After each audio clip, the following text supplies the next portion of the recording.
Okay. Hey, good morning or good afternoon or good evening, everyone. Got a great panel lined up here. My name is Eric Deutsch.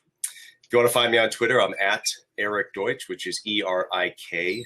Last name Deutsch, which means that my name is hard to spell and hard to pronounce. I'm principal of Excel PR Group, which is a public relations and media strategy firm here in Los Angeles. And I'm super happy to be involved today because I participated in just about every TECHmunch conference over the past several years. There have been more than 25 conferences nationwide. And if you're unfamiliar with TECHmunch, please make sure to check out the website TECHmunchConf. That's TECHmunchConf.com. I believe there are 3 more conferences coming up in 2016. So it may be coming to a city near you. Before we begin, I just want to give a quick shout out to Babette Pepai and the team at BakeSpace for bringing this online today to give you a taste of TECHmunch. Babette, back in 2006, launched the first food-themed social network and recipe swap, BakeSpace.com. And then a few years ago, launched the Cookbook Cafe publishing platform, which lets any individual, any brand, any organization self-publish a cookbook as both a native iPad app and a web-based ebook. It's very cool stuff. So make sure you check it out at BakeSpace.com. Now, we have a very interesting panel coming up, especially to a PR guy like me, because it's all about how bloggers and influencers can work effectively with brands, which is certainly something you're going to want to do at some point. We have a terrific panel. We have 2 folks who work at public relations agencies, and then we have a third panel member who is in-house with a terrific brand that I'm sure you've all heard of. I'd like to start the panel by asking each panelist to provide a brief self-introduction. Tell us a little bit about your background. Tell us about your organization, where you work now, and then what you do on a daily basis. Let's go ahead and start with Shannon here in Los Angeles at Murphy O'Brien. Hi, thank you so much for having me. I'm really excited to be here and talk to everyone. My name is Shannon McShane. I work at Murphy O'Brien Public Relations. We're a mid-sized PR firm based in Los Angeles. And we really focus on travel, real estate, and lifestyle clients. I've been with the company for about 2 years. And I manage 5 different social media client accounts. So I do everything from community management to strategy to influencer relations and everything in between. A little bit about my background. I went to Syracuse University in New York and experienced the winter and came right back to California. I started out at Warner Brothers in corporate communications, and then I moved over into the hospitality world and worked at 2 luxury hotels in Santa Monica, and I did marketing and social media for them. After that, I went over to a branding agency, and now I'm here at Murphy O'Brien. Terrific. Thank you, Shannon. Megan in Chicago with Golan. Hi, everyone. Just like Shannon, I'm obviously very excited to be here. I am a digital manager at a public relations agency called Golan. We are a global communications firm. I guess you consider us a PR agency, but we do a lot of different things. So I think communications firm is more spot on. I've been there, it was 6 years on June 9th. So I just celebrated my anniversary. And I have worked on brands such as McDonald's that you may have heard of. Currently on Sargento. I also help in the healthcare space. So I've helped with Tylenol, for example, Walmart, Discover, all kinds of brands. So it's a lot of fun. I focus in the digital and social space. So I do a lot of work with influencers. Building relationships is one of my favorite things. So I'm very excited to be here today and talk to you about kind of the process that we go through and how I build those relationships with influencers. So I look forward to talking to you guys. Hey, terrific. And then last, but certainly not least, Jordana with Sonos. Hi, everyone. I've never participated in something like this before virtually, so super excited. I look after brand PR at Sonos, and I've been there the last 3 years, based in LA and wherever I need to be, whenever I need to be there. But before that, I worked on the agency side. I'm familiar with both the agencies of our other lovely panelists, and spent several years working in influencer relations, which involved working with everything from bloggers to YouTubers and general or more traditional media and press. So alongside that, I also ran my own lifestyle blog for about 6 years. So I was able to get a taste of like what it was like to be on both sides of the table pretty early on. I feel like Eric and I were talking about this. I think like blogs were the original sort of influencer or social media influencer, and that really started to pick up in the late 2000s. 2007, 2008. Maybe I'm going too far back, but super excited to be here. I haven't read a blog in a long time, so it's nice to get back to the terrific. roots. Thank you, Jordana. And we're going to have a very cool conversation here because we're going to ask each panelist a similar question, and there's going to be one point where we're going to see a very definite, one panelist is going to diverge and have a different viewpoint, so it should be interesting.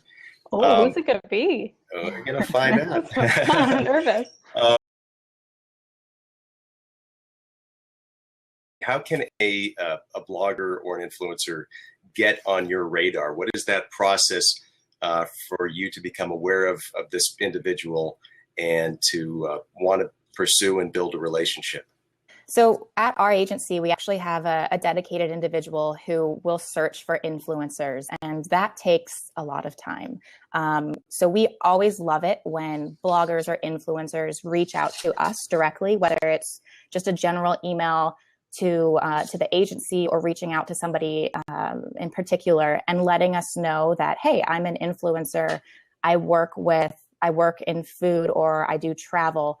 A few tips: I would definitely do your research and make sure that the agencies that you're reaching out to fit with your brand. So if you're a fashion or if you're a beauty influencer, Murphy O'Brien might not be the best agency for you, since we focus on travel, lifestyle, and real estate. And some things that we look for as well when it comes to vetting influencers and vetting bloggers is definitely followers and engagement. That's the top point. So we definitely want to see that you have a lot of followers, a decent amount of followers, good engagement. And we have a really interesting, a really good tool that we kind of use to see how engaged your fans are on your platform. So we have a likes to follower ratio. So if you have, say, 10,000 fans on your Instagram account, we look for at least a 1.8% likes, a percentage of likes on your posts. So if you have 10,000 fans, we're looking for 180 likes per post. And then same with comments, we look for at least a 7% comments to likes ratio. So those are some hard numbers that we really try to stick to, and some good things to think about as well when you're reaching out to brands.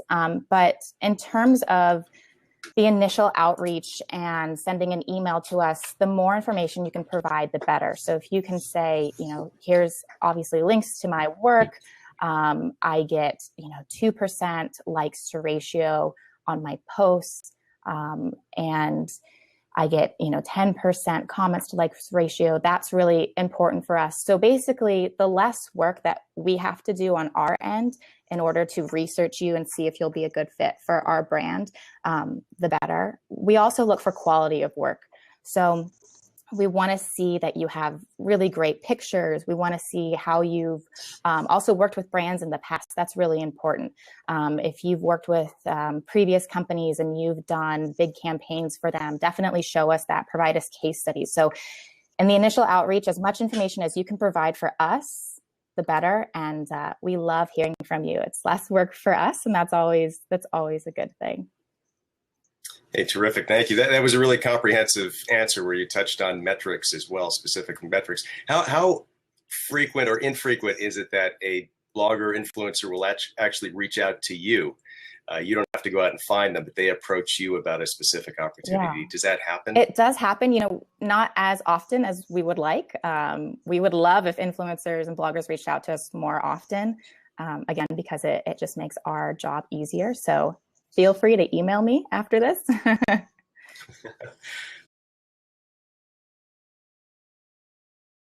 Megan, I wanted to ask you real quick, because I've heard a lot of PR people gripe that when they find a blogger or influencer they want to work with, sometimes it's really hard just to find contact information. They'll go to a blog and they can't find a simple email address or phone number. They find a form or nothing at all. How important is that, and how often do you see that kind of thing?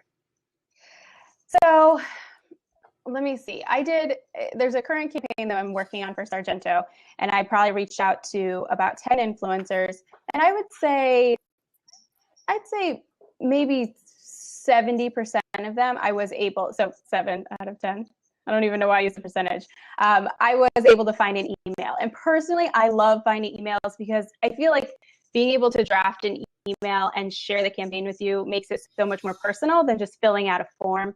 And I feel like sometimes those forms get lost. So for example, all of the people that I reached out with through a form, none of them have responded to me, which is unfortunate because we did really want to work with them, and I can't find their email anywhere.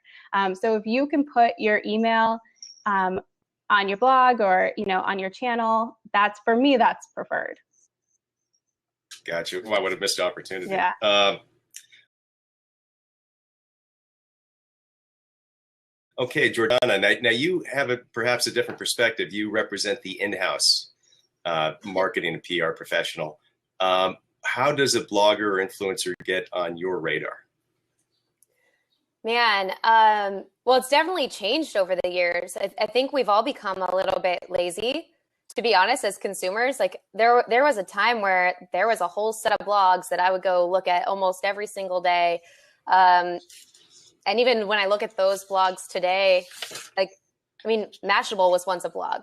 And do you really consider that a blog anymore? I mean, it's definitely like a major editorial outlet that has a full giant staff. So, but there was a time where we would go and we would look at all of our favorite blogs every day. And now we just want everything to come to us. Like if anything, a blog gets on my radar or an influencer gets on my radar through Instagram as suggested, or because a friend shares something more quickly than like going out and searching for one. Tell us a little bit about metrics in terms of what you look for. What minimum threshold does a blogger influencer have to have in terms of their reach to get on your radar and to be worthwhile? I'll be right back. I mean, I would say at Sonos, we look at influencers more so as people who are doing really interesting things and have communities they've built around them. That may manifest itself on online platforms. It may manifest itself in what they do around the city that they live in. So it doesn't start necessarily with what you can trace digitally. When we are looking, because I know we're talking to a lot of people who are digital publishers right now, at least like I can speak from my perspective, the traffic numbers and number of likes don't really mean much. I've had a number of friends who I've called out recently who have purchased likes. They don't even have blogs. It's just like for their egos, like it's just like, or something, I don't know. So anytime I see like a high number, I don't necessarily take that seriously. Mm-hmm. It's more about like, are they writing stuff that's actually interesting or making things that are interesting? Like how are their values demonstrated through that? And do those values align with what I'm trying to do? And are there like interesting ways that we could collaborate? Aesthetics, I think I heard either Shannon or Megan mention this before, but the design and aesthetics totally matter, especially when you're looking at brands who have high value for that too, because every interaction creates an impression.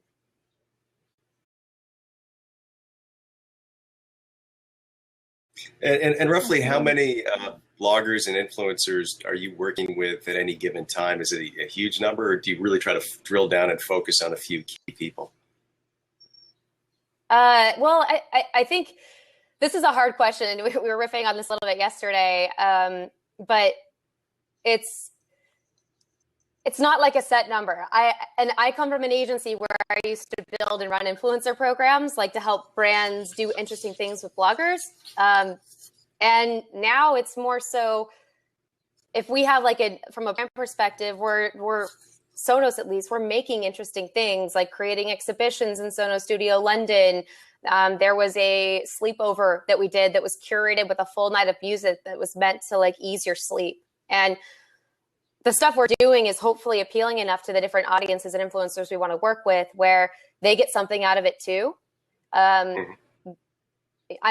think you have to be really careful about influencer programs because they can turn relationships into transactions. And anytime like a relationship or an introduction, and we get a lot of emails, anytime it starts with a transaction, I'm immediately turned off. So we're not working with like a certain set number of influencers. I don't have like a formulaic approach to it. It's more, it depends on the initiative and the activities we're doing and the relationships we have. Now your reference to transaction, that was really interesting because we're going to come back to that. And that's where things really begin to diverge between our three panelists. Shannon, you've identified a blogger or an influencer that you think is perfect for one of your clients. You want to start building a relationship. What is the process? Can you distill it down to maybe 3 steps? Sure. So we found somebody that we like. We want to work with them. If it kind of separates into 2 separate areas, if we're working directly with the blogger or the influencer, or if we're working with their agent, we generally like to work directly with the influencers. Especially, it's sometimes just easier to plan out what you want to get from them and figure out the partnership. So we are in contact with them. We discuss what we want from them. There's usually a campaign going on, so we explain the campaign, what we're looking for. We tell them, we want X number of Instagram posts. We want a blog post, links to our client's page. And they give us some ideas too, because one thing that we really want from our influencers is to make sure that the content that they're producing is authentic. I think some influencers kind of get tied up, and some brands as well, into creating this picture perfect idea or campaign that they've had in their mind, but that'll really fit the demographic or fit what the client is looking for. But what's really important is to maintain authenticity. That's why we're working with influencers. So really lay out what we're looking for, what they will provide for us. And then we put together a contract, which protects both parties. So it protects our clients and it also protects the blogger as well.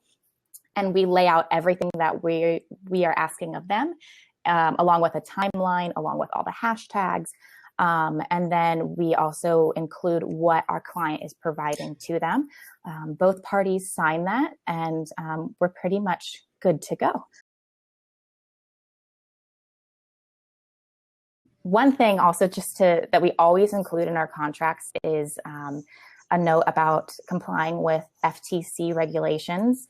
And some of you may have heard of this already, but it's kind of a hot topic item right now. And some really big brands have been slapped with some big fines for not following the FTC guidelines. So basically any post, whether it doesn't matter what social media channel it's on or network, or if it's on your blog, if you are trading goods or services, or doing a monetary exchange with a blogger or a company, it has to be denoted somewhere in the post. So it was really interesting. Just yesterday, we came across an issue where we're working with an influencer, and the client wasn't crazy about having them write that this is sponsored in their post, and they asked, can we just put hashtag SP instead of hashtag sponsored?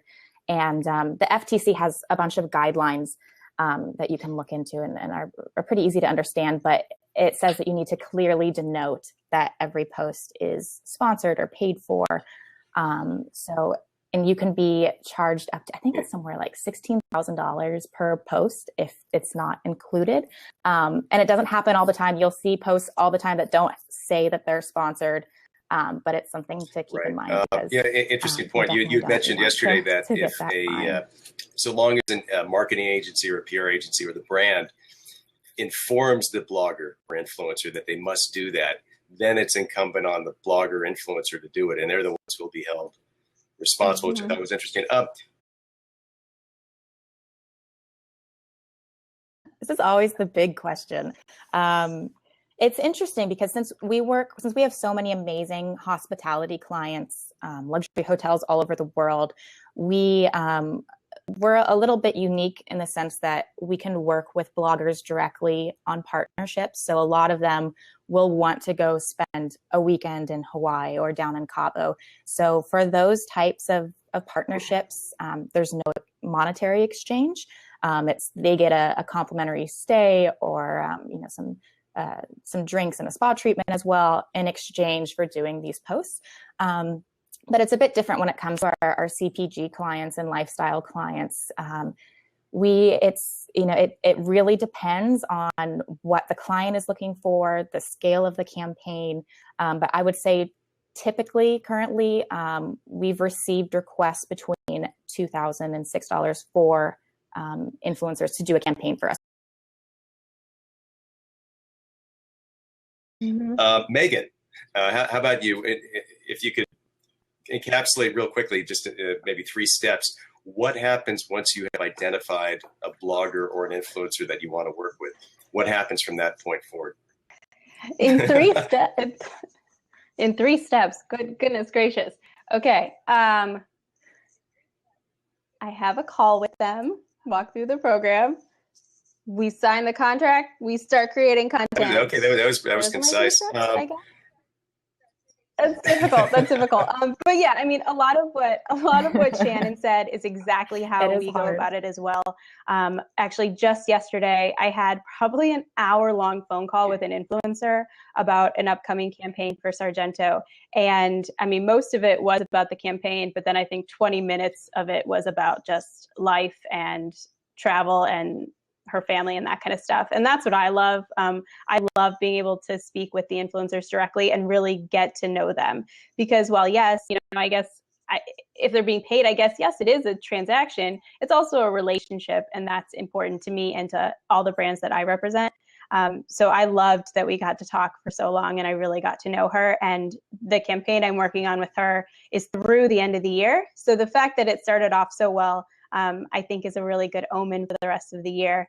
But in addition to contract, one of the things we also do is develop an influencer brief. So it outlines everything that they need to know about the program. So overview, deliverables, timelines, FTC regulations, do's and do nots. So watch outs, that kind of thing. For example, please do not mention any competitors, or don't use a filter on your images. Don't make these black and white. No need to include packaging, that kind of stuff, just to kind of help them out. That way everything is in one place and there's no question about what's expected.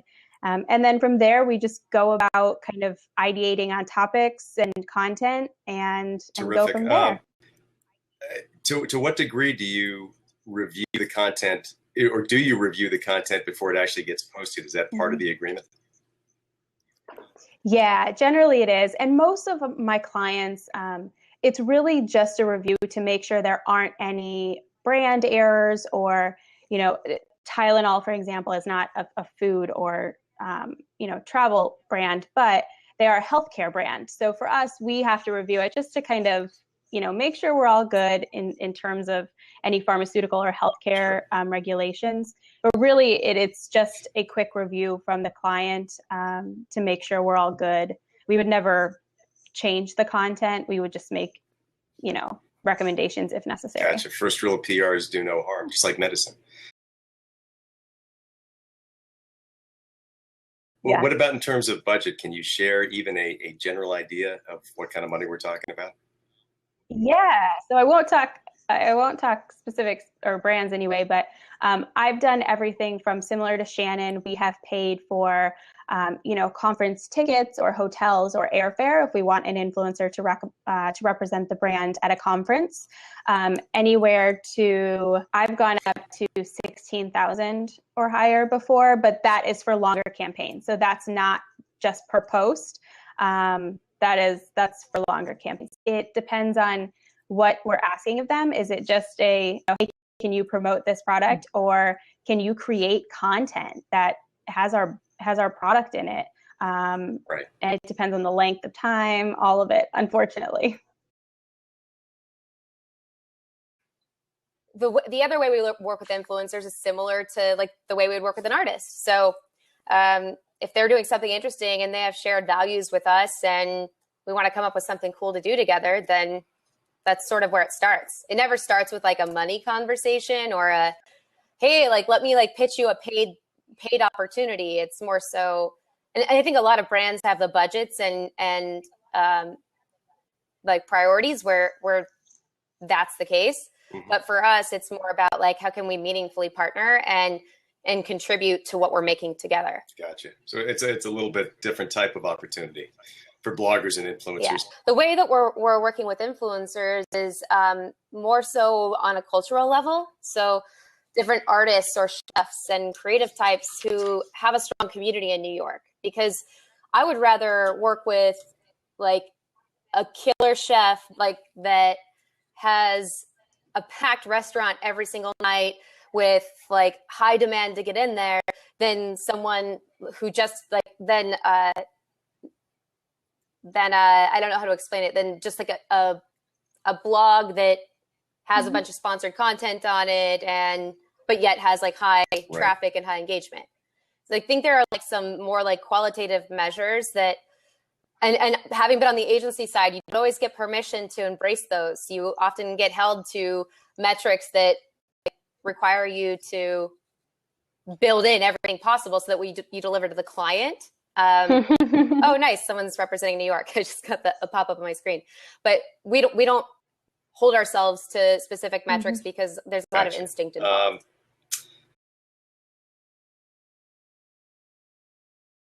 Got a couple of questions. We have one from Globetrotter, I believe KHM, who asked about the timeline for a typical blogger influencer campaign. What is the lead time, and then what is the duration? Anyone want to take a stab at that? Sure, I can talk about that. So we usually like to lay out partnerships like a month in advance, just so we have plenty of time to plan everything out, to get them product if they need product, to figure out exactly what the bloggers and influencers will be doing for us, and then time to have our clients and both the influencer sign the contract. And then in terms of the duration of the campaign, that just depends. So if it's an influencer staying at one of our hotels, then that's usually a couple of nights. If it's a bigger campaign where we're looking for lots of influencers to engage with a single product, it's usually, a day, a one-time post. So it depends on the type of clients that we're working with. But I think it's the same for us. It depends on the client too. I've been helping with a client recently in the healthcare space, and they're about 3 months ahead of their program. So that's really exciting. But then there are others that are, due to one reason or another, it's 1 month or 2 months. Generally, we want to make sure we give you guys enough time to create the content and get contracts signed and all of that. Gotcha. There's a question from Food Blog ASC about how bloggers and influencers can work effectively with brands at conferences. I imagine that's a core component of a number of influencer campaigns is perhaps sponsoring an influencer at a conference. Can Shannon or Megan, can you guys touch on that briefly? How it typically works? Yeah. Okay. Perfect. So, back in my time at McDonald's, there were we attended a lot of conferences. So lifestyle, food, all of that. And at most of them, we did send influencers to the conferences. And generally, you are seen as an extension of our team. So they would help us kind of build relationships, get the word out, that kind of thing. And then again, like I said, we would generally pay for their airfare, hotel, and pass. And really, there are so many people that we would love to meet and build relationships with, that they are there to kind of help us with that and introduce us to the right people that they think would be right for the brand, or the brand would be right for them. So really, for us, it's another relationship building tool. There's a question from it's TMA _ TMA. Asking about working with older bloggers. Is there any ageism? I think it all depends on the brand and their demographic. So for one of my clients, they want that older influencer and that older audience. And for another, they want millennials. So it really depends. I don't think it should have any bearing on the campaign. As long as you're pushing out good content, you have an engaging audience, then I think you're good to go. Now, but in reality, though, do you find that most opportunities tend to go to more youthful influencers, or do you actually see opportunities for, I do, for sure. middle-aged? Again, it depends on the brand older? and what their demographics are.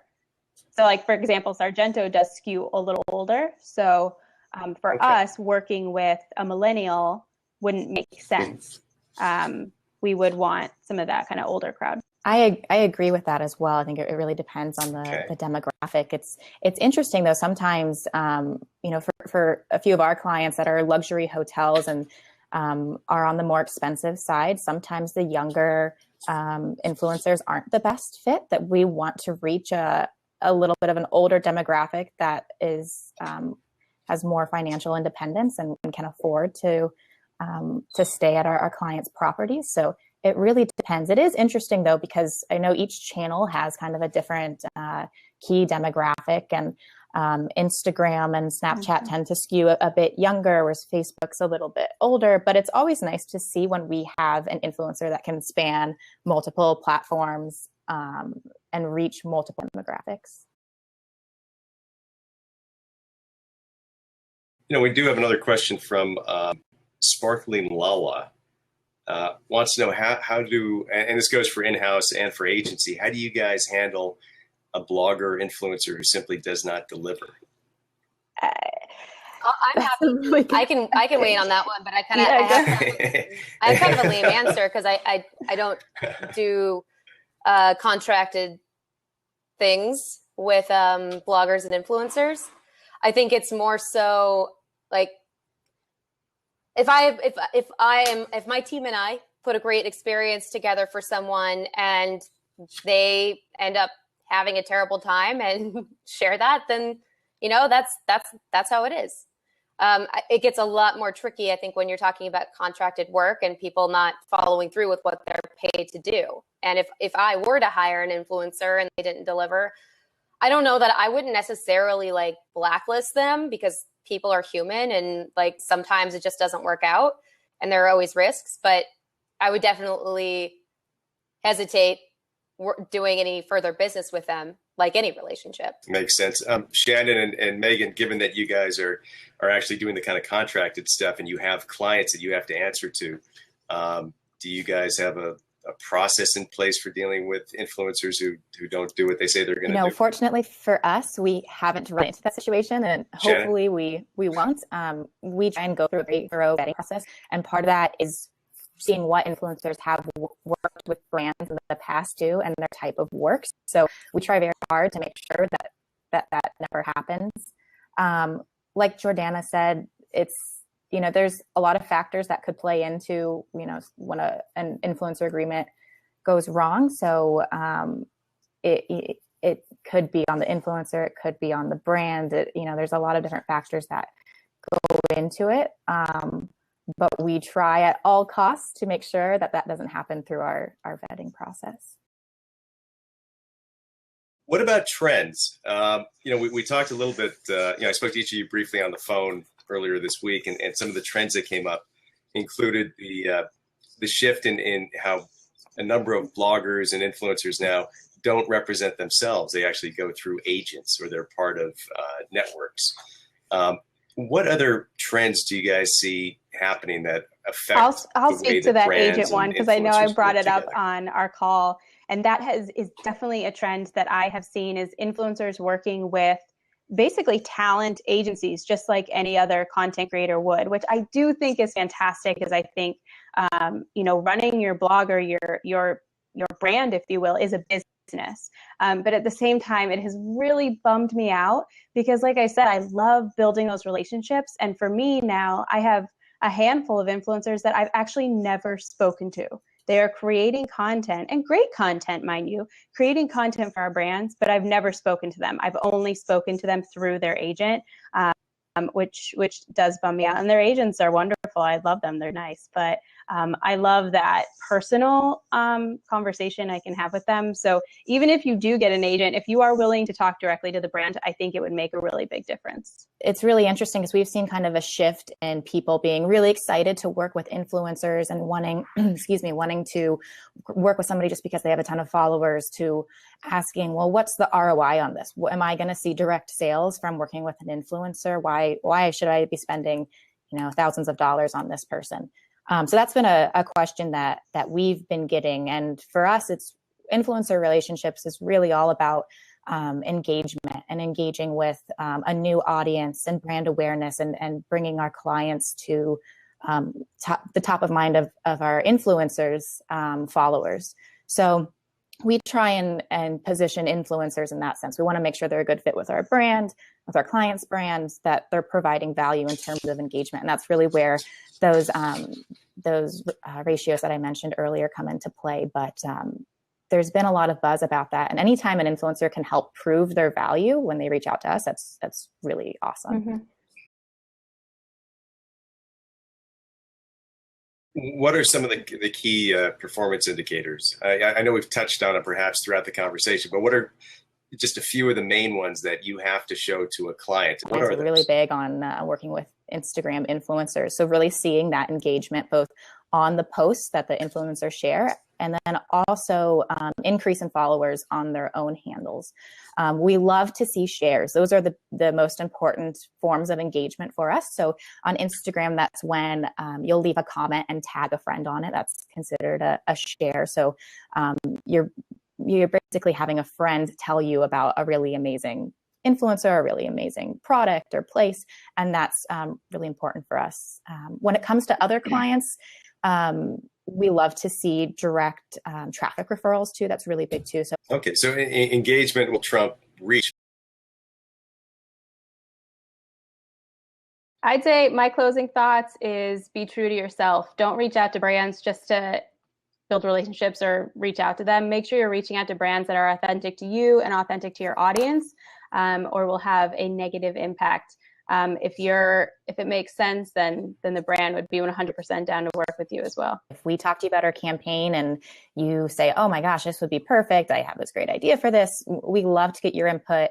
As Megan was saying, you want it to be authentic. So whether we reach out to you or you reach out to us, the more ideas you can give us, the better. Okay, I'll say it and then I'll type it. But I would say start with a relationship. Relationships over transactions always, even if you are looking to do cool programs. If you're going to proactively reach out to a brand, don't list your pricing and your fees. Start by actually trying to make a meaningful connection. And if you don't hear back, agencies and brands, the number of influencers that are, I think there's probably there's probably 2 blogs to every human in the US. So if not more than that by now. So definitely be persistent if that brand means a lot to you and you want to. That's a really good point, because we live in the age of social media. It's easier than ever to reach out to people, whether that person is an individual or a brand. So it's just a matter of building relationships. You guys have been terrific.